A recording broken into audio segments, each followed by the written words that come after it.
In today's video, I'm going to tell you the story of World War II veteran Roy Morrison, who served in L Company, 60th Infantry Regiment, 9th Infantry Division. Now, Roy landed on Utah Beach on D-Day +4, which was June 10th, 1944, as replacement troops for those that were lost in the initial Normandy landings on D-Day. And all of the artifacts that you see here in front of me, including the uniform, belong to Roy, who was one of the earliest veterans that I interviewed for the World War II Veterans History Project. There's everything from his Purple Heart to his German souvenirs to photographs, documents, and so much more. And today we're going to explore everything, all of the artifacts and stories behind this collection and why they're so powerful and such an important part of our archive.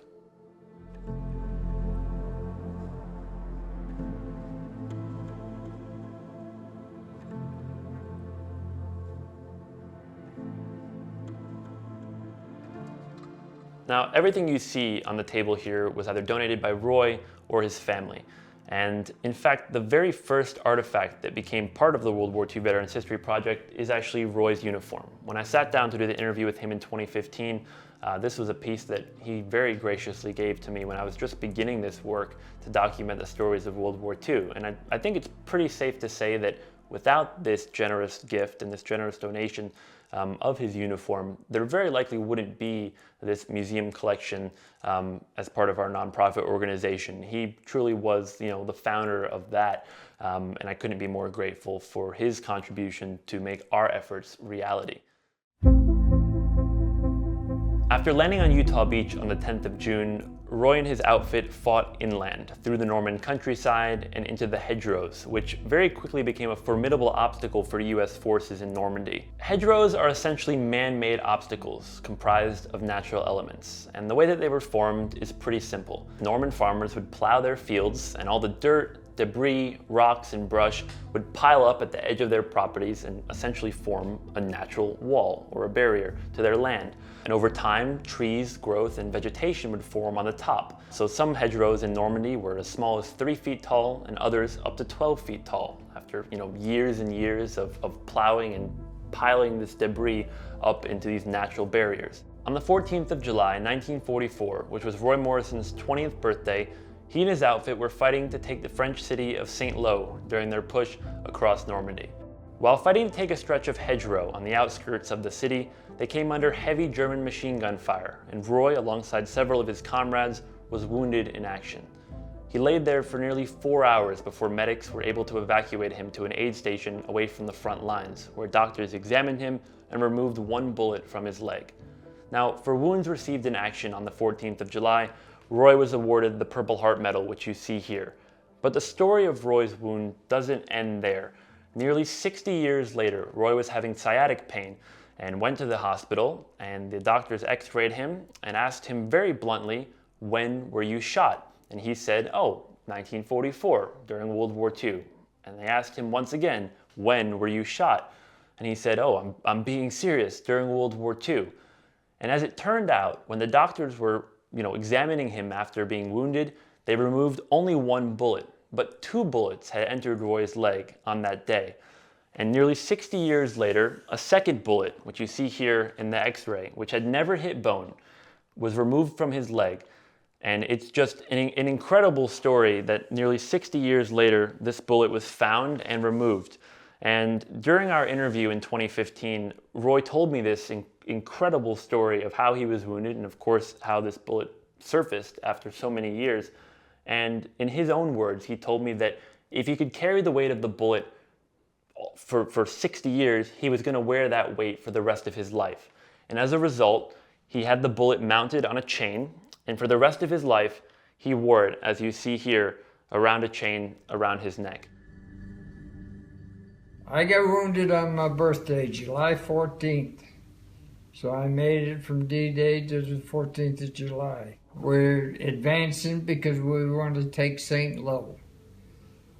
And we're going alongside of a hedgerow, and there's a tree there. And all of a sudden, pop, pop, I hear, something breaking in the trees. And then I felt my leg give out from under me. So I went, hit the ground. And the one bullet, like I said, went through Shattered the hole outside my knee and came out the middle of my knees. I spent 6 months in the hospital back in England. They put my knee was apart. They had to build me a whole new section of knee so it would stay together. This one went into my leg and went up to about here in the leg, and I never knew this one was in me. So I carried it for 60 years. And I'm in their x-ray in this artery in the inside. They think I got a blockage in there. And the x-ray tech says, when did you get shot? I was 60 years ago. And she says, no, when did you get shot? I said, 60 years ago. She says, don't you know when you got shot? I says, yes, I know when I got shot. 60 years ago. She said, but you got a bullet in you. I said, no, I haven't. I said, I can't have a bullet in me because I said, it went all the way through. Took my knee out. And she says, I'll show you.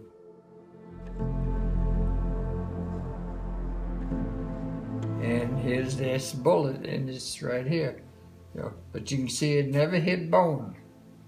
Because if it had hit bone, it'd been all mushroomed out, see. A couple of weeks later, then I made appointments to go in and have it taken out. You know. I said, but if I have it made out, or taken out, I'm going to wear it around my neck the rest of my life. If I've carried it all these years, I'm going to carry the weight the rest of my life. Moving back over to the Purple Heart, which I talked about a little bit earlier, I'm going to talk a little bit more now about the characteristics of the medal itself and a few other items that are in this case. Now, the Purple Heart, when it was issued to soldiers, whether that was during the war as for wounds or posthumously to the family, would have come in this case, either made of wood or metal, but they always had the Purple Heart name on the top of the case, as you see there.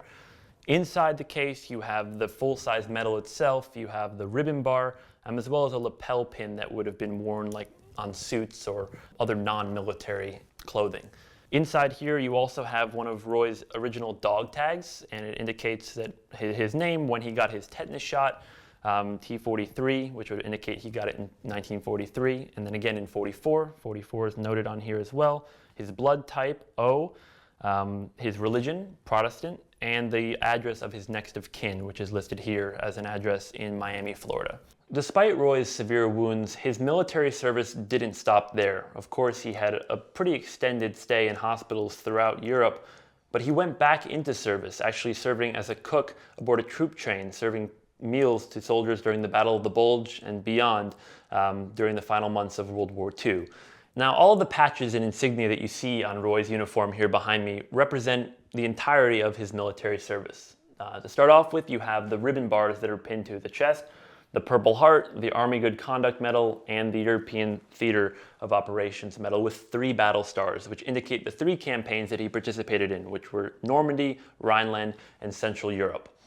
You have collar discs, the US, which was standard to all all Army uniforms, and then you have the branch designation, which would be either infantry, field artillery, air corps, and in this case, Roy was an infantryman. So you have the crossed rifles, infantry collar disc pinned there.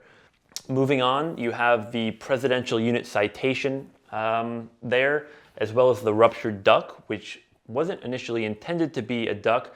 It's actually an eagle, but this was the honorable discharge patch, which was sewn on the uniform prior to being discharged from the Army during World War II. And because it kind of looks like a duck, troops nicknamed it the ruptured duck. Moving on, you have rank insignia for Private First Class, as well as the shoulder sleeve insignia of the 9th Infantry Division, which was the division that Roy saw combat with during the war.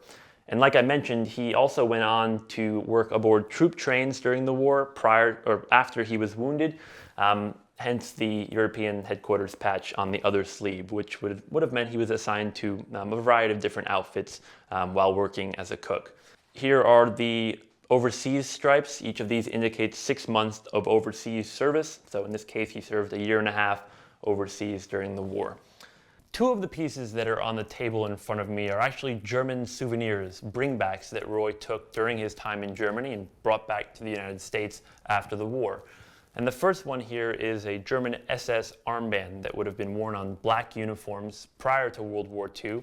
The SS phased out black uniforms in 38, 39. So this was likely lying around somewhere in Germany when Roy came across it.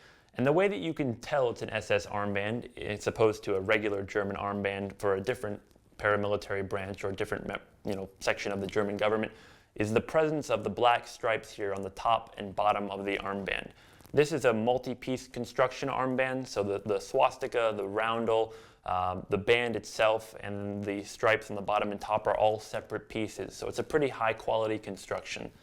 It also maintains the original tag, RZM tag as it's known, inside, which has the SS logo, further solidifying that it is an armband for members of the SS. The second souvenir which we have here on the table is actually a Prussian officer's sword or saber, which was manufactured not during World War II, not during World War I, but actually during the late 1800s. So this was a souvenir that he, again, likely found lying around somewhere in Germany, likely not on the battlefield, and took as a souvenir of his time overseas. And you can see it maintains some pretty interesting symbolism of the monarch of the German Empire at the time.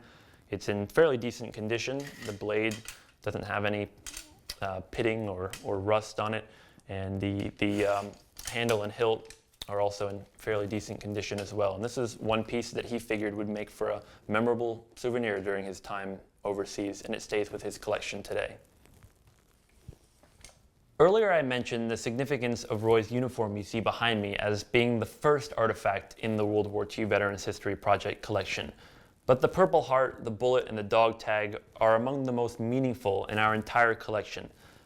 In 2019, after Roy passed away, I attended his funeral alongside many of his family and longtime friends.